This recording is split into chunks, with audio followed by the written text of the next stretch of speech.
The Colors Within. This is a new anime film playing in theaters and very limited release. I guess some theaters had this in IMAX. My IMAX screen near me did not have it. We only have one in this town. It's crazy to me. We have 5 theaters in this town and only one IMAX screen. It's pretty wild, honestly.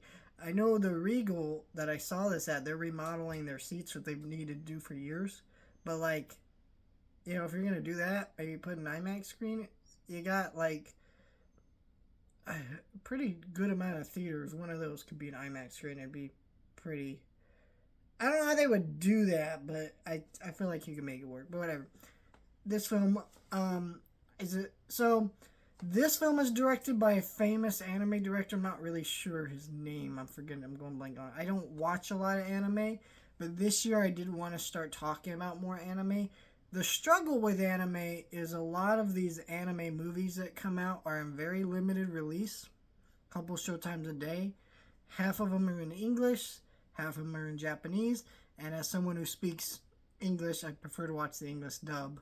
That's just my preference. I know some people have their complaints about that, but it is what it is. And then also a lot of these anime movies are connected to series.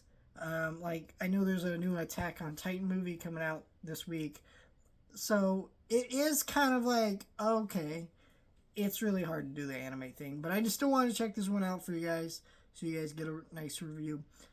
I really enjoyed this movie, surprisingly. I say surprisingly because again, I'm not a big anime person, and but I wasn't gonna let that cloud my judgment or anything. Like if it was good, I would still say that. But when I was watching it, at first the movie was kind of slow, and I wasn't really sure what it was going for with this color thing. Like, because basically the concept of this movie is there's this girl. She's kind of an outcast at her school, and she reconnects with this other girl after being hit in the face with a volleyball or whatever. And the girl dropped out of school. She's no longer going to school, and so that she tries to connect with her and be her friend. And this girl's kind of weird because she can see people's color, and like color is a metaphor here for uh like people's spirit or people's soul in a weird way. At least that's what I took from it anyways. I guess you could kind of have your own interpretation, but I would be hard pressed to imagine that wasn't what they were going for here. And so this is a slice of life movie about these two girls reconnecting, and this other dude too. Though he's not in the movie as much as the two girls, and they kind of have a friendship. Kind of felt weird. I kind of felt very much at times. I'm like, are these two gay? Because they had that kind of bond to them, and then I was like, wait, no, they weren't. They were just good friends. I guess that's fair, but like it just felt like okay. Um, and yeah, it was a really sweet movie about how we see people, how we choose to connect with people, and the impact we can make on people's lives. And I guess a movie like this, I just really appreciate because I've been frustrated with what's going on in the news here in America. If you don't know, I'm not going to go into it. This isn't a political video.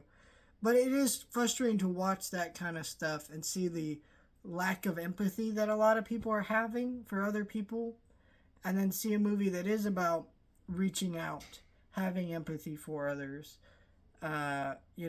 looking into people's souls and viewing them for who they are, being loving and accepting. It just made me feel good at a time when I was very stressed. And I think that's the power of this movie. I don't think this movie's perfect.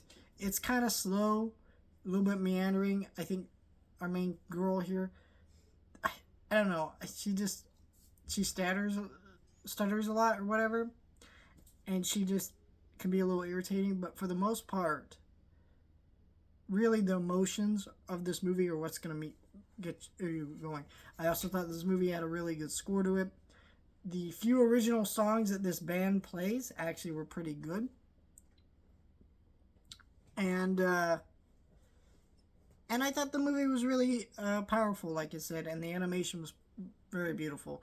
Kind of wish I got to see it in IMAX, but I honestly, it's not beautiful enough that I would say that was necessary. Like Boy and the Heron was a gorgeous movie. That's a movie that you want to see in IMAX, right? Because of its visuals. This one, not so much. It's really good still, but yeah, I really enjoyed this movie.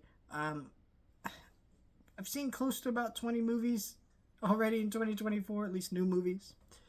And this is definitely at least in the top 3, 4, or 5, somewhere in there. It's really good.